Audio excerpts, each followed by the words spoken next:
You need to see this economic indicator. It is a canary in the coal mine. My name is David Quintieri, and what I do here is take this really complex jargon, make it real simple. I'm going to break down exactly what's going on in the economy right now, tell you where to get the information you need so you can look at that on a consistent basis, and then we'll talk about actually prospering and actually benefiting from the circumstances, or at least mitigating the effects of that. All here today. Let's begin. First thing we got to look at is inflation. Of course, it's a mixed bag. It's a mixed picture right now. It isn't just one aspect that we got to look at because inflation encompasses a lot of stuff. And we've got the PPI, that's the producer prices, and that has actually reversed its downward trend as we look at this information that has come out. So what does that mean? Producer prices, if you're a manufacturer, if you got raw materials, that eventually makes it to the consumer. But in the meantime, there could be some problems that would affect the prices, and so that would make its way down the line into the consumer prices. So anytime producer prices start rising, the expectation is that soon enough we're going to see consumer prices rising. So I'll show you that and all of what is around it. You also need to understand that global trade right now is now showing us that it is declining, and that has been continuing actually for a while. What is this all about? Well, let's look into it. Here we go. US inflation fails to cement hope of an economic landing that would be soft. Oh, yeah, we heard about that. Well, there's going to be a landing, all right. I'm not so sure about the soft part. Here we go. As economists gauge the likelihood of recessions in major economies, recent data show a downturn in global trade looking more protracted. And the expectation was, don't worry, it's all good, everything's all fine, it's going to be easy, we're going to move right through that. But the data that's showing up, other than the expectations, like, oh yeah, I think it's going to be this. Well, we get a lot of opinions. Opinions are all so fantastic. It makes people feel good. I mean, hey, we get that. But why not the truth? Well, the truth says something else. Here you go. The latest monthly read on U.S. inflation confirmed expectations for a second straight month of relatively tame increase in the cost of living. But at the end of the day, it wasn't enough to quiet the fears that elevated inflation is going to stay with us for some time to come. Okay, so they get into more of that, but here you can see it. I wanted to start by looking at this chart. I've got a few to show you, and that is the Consumer Sentiment Index, Economic Conditions Index, and Consumer Expectations Index. And all of these from mid-2022 up until now have in general been getting better.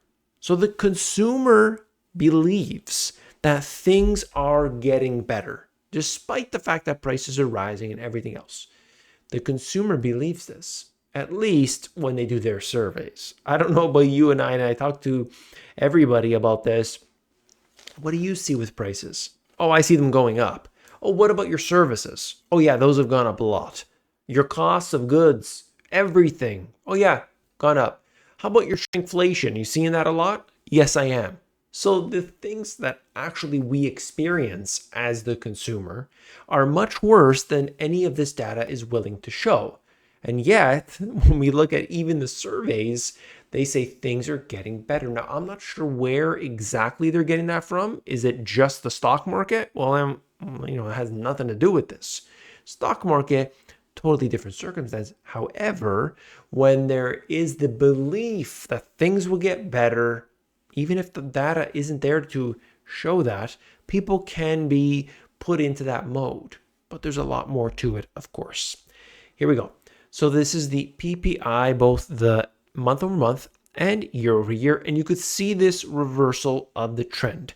This is now, of course, very, very short term. Okay, this is just 1 month showing the turnaround. But it is something. And so, of course, I wanted to bring that to you. We will see what happens if that was just a 1 month blip and then we turn around the other direction.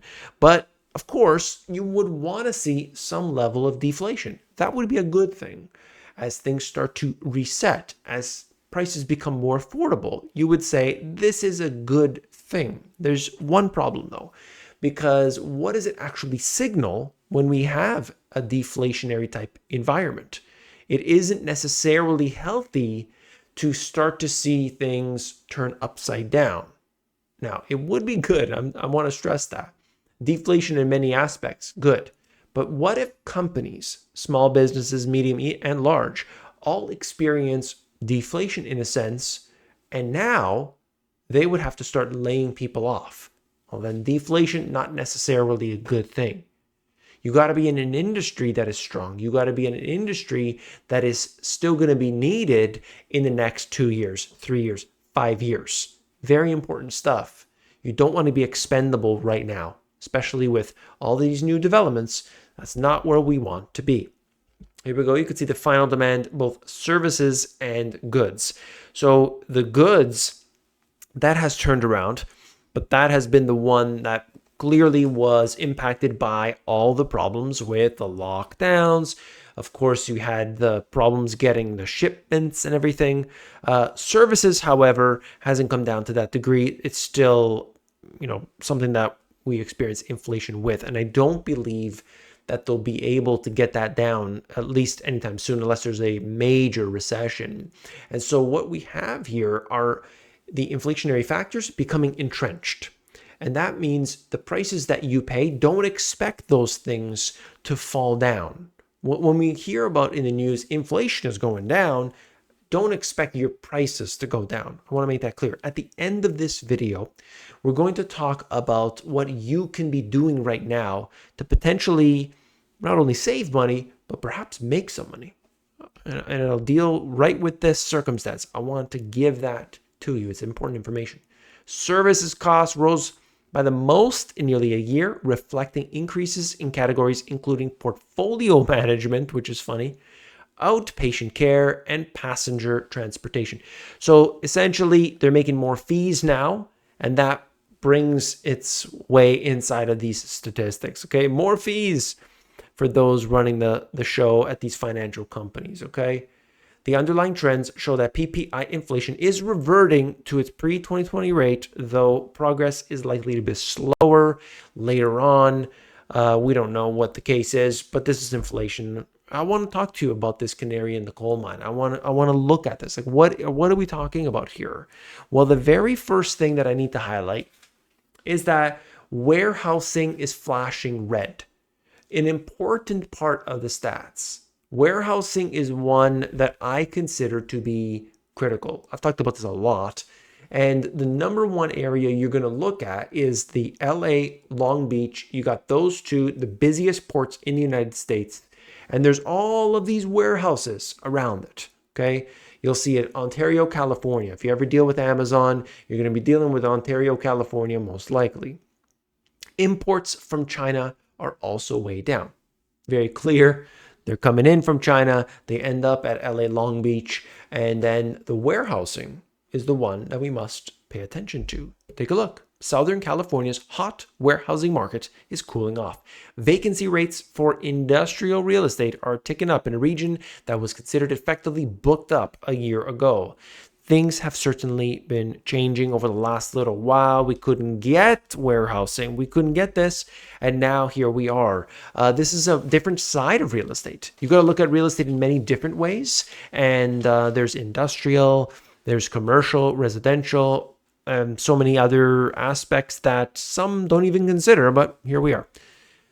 Logistics companies are finding something in Southern California they haven't seen in several years: empty warehouse space. One of the tightest industrial real estate markets in the country is showing signs of loosening. Industry experts are saying that soaring rents, limited empty space, and plummeting import volumes drive companies to look elsewhere for warehouses. You've got the vacancy rate jumping to 3.8% in the second quarter. That was at 1.2%.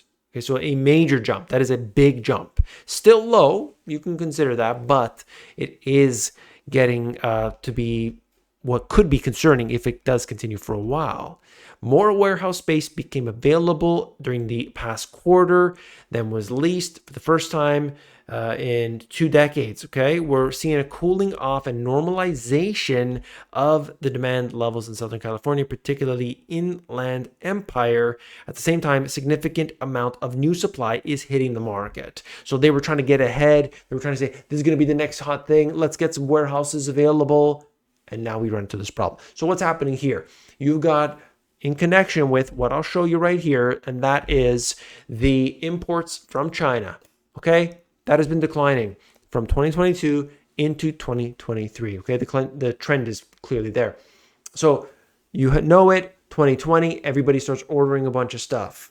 Then 2021 into 2022 happens. Things are changing. Things are slowing down. They're starting to increase interest rates at this point. Everything slows. No longer do we need all that stuff. Now you had all those shipping problems. Things changed. The prices of those containers start to fall. Now we see warehousing starting to empty out, and that stuff isn't being replenished. Imports are down. All of these are connected. This is, in fact, as they quoted in that article out of the Wall Street Journal, the canary in the coal mine, at least for this part of the economy. This is extremely important, and we should be paying close attention. I hope you appreciate that. We're going to talk about that in just a second, about what I think people should be doing as a result of this, because we don't want to just take the information and say, all right, whatever. We got to understand what we need to do with it, okay? So that's the important part. I wanted to cover that quickly. I think I made my point. There's a lot to that, okay? You got to take advantage of the circumstance if at all possible. But here we go. I want to talk about commodities, specifically with rice. You probably saw the news, big things going on with rice due to, different, Beijing had flooding, and India banned the exports of non-basmati rice. Here we go. There should be no overall supply constraints if global rice demand continues to be strong. India's saying that. So don't worry about it. Your basmati rice is going to be fine. So the initial reaction, just like we had in 2020 with all of this other stuff, people were buying things they didn't need, and the producers were producing things that weren't even needed. And that's why we have these inventories. So you have false sense of demand. That happened potentially with rice. Look, everyone was going to the store buying bags of rice in every major city, saying, I got to make sure I can get it. The price can potentially start to rise as we see that. So watch out. Is it false demand or is it real demand? And we want to address that. And if warehousing is starting to empty, and we've had this trend month after month after month of imports coming in to the US from China, you've got an issue. You know that. The data is very clear. Very clear. You can't hide that. Real quick, just wanted to note the fact that if you've got the US with all of this debt, well then, that means that you've got to have buyers for that debt. US treasuries are on course for a record amount of inflow. Investors are chasing some of the highest yields in months. Now, what's going on? They want to get this to happen. If they start to issue a lot of debt, if the government has a lot of debt there, you need investors to buy that. That means the yield is pushed up. The higher the yields are for the bond market, the more attractive it becomes to buy bonds, the less attractive for stocks. You see what happens here? So if you're going to get a guarantee, let's just make up a number of 5%, of 7%, of 10%, could it be? Suddenly you start to look at it as an investor and say, you know what? Instead of owning some of the stock, I'm going to put some into the bonds. You can balance that out. At least that's what, the investors should be doing. And that connects in with this, which is Peru to join Latin America's cycle of interest rate cuts. And that's what's going on, okay? So I'm just trying to highlight the fact that right now we've got a different circumstance with what's happening in the markets, with what we saw over the last few years. I'm just trying to show you the trends, the economy and the markets, all affected by interest rates, all affected by how much liquidity is in this system. And it all comes at a price. It's all at a price, you see? And so we got to understand right now, I think it's important to highlight what you can do as an individual, okay? Don't just sit there and take it. You want to thrive. You want to prosper. You want to thrive and prosper. So what do we do? Well, Look for overstock and clearance right now. This is going to be big all throughout this period of time. As now summer stuff is starting to go, they are not going to find enough buyers for all of it. It's sitting in inventory in warehouses. So you do have a potential. And of course, as I say here, companies are more willing to negotiate at this time. So what you can do, if you're savvy at this, you could be potentially buying stuff right now that's been sitting in inventory since last year. Maybe it's Christmas stuff. You could sell that in the fourth quarter. Fourth quarter is an opportunity where there's a lot more purchases happening generally. And so you could be buying that stuff that's sitting there. But if companies don't want to get rid of that, they've got summer inventory that they need to get rid of now. You could potentially hold that if you believe it is valuable. If you believe that this will be something that we be purchased next year, you could simply hold on to it and resell it next year. These are opportunities that a lot of people usually do take in the e-commerce world, where they are constantly buying things and just holding them into that next season and then reselling it. So at the end of the season, there's always going to be clearance. And what they do is they buy that stuff and then resell it when it comes around the next year, assuming it's something that, like, for instance, bad example to be selling online, but Christmas trees. So you could sell an artificial Christmas tree. At the end of the season, what happens? They drop the price by 75%. You're getting something at 75% discount. When it comes back around to Christmas time, you're selling it at regular price. You make the difference. I mean, it's pretty simple. This applies to anything, though.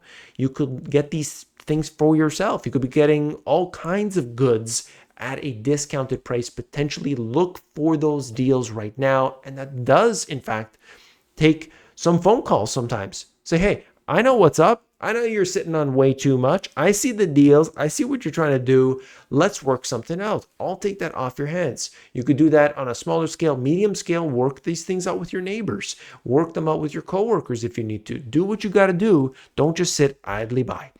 Comment of the day. Here we go. You could see, hi, David. If PPI falls, why does the CPI continue to rise? Well, the general rule of thumb is that PPI leads. So PPI was rising fast, CPI came behind, and then both reversed. There will be variances always, for sure. You could have rising inflation because of shelter costs. Rent is going up. That won't necessarily be reflected in the PPI. I want to thank you for those type of comments. I am always trying to bring you the best value that I can. I reply to as many comments as I can. At least I hit the little heart. I want to thank you for your comments. I'm trying to highlight a comment of the day. If you want to get to me directly, though, best place is Discord. Over 1,000 people. And now there's so many people commenting in there every single day. And now it's getting good because over 1,000 people have joined Discord, and you can communicate directly with me. I will reply to you on the Discord. Hit that link down in the description below, and I'll see you there.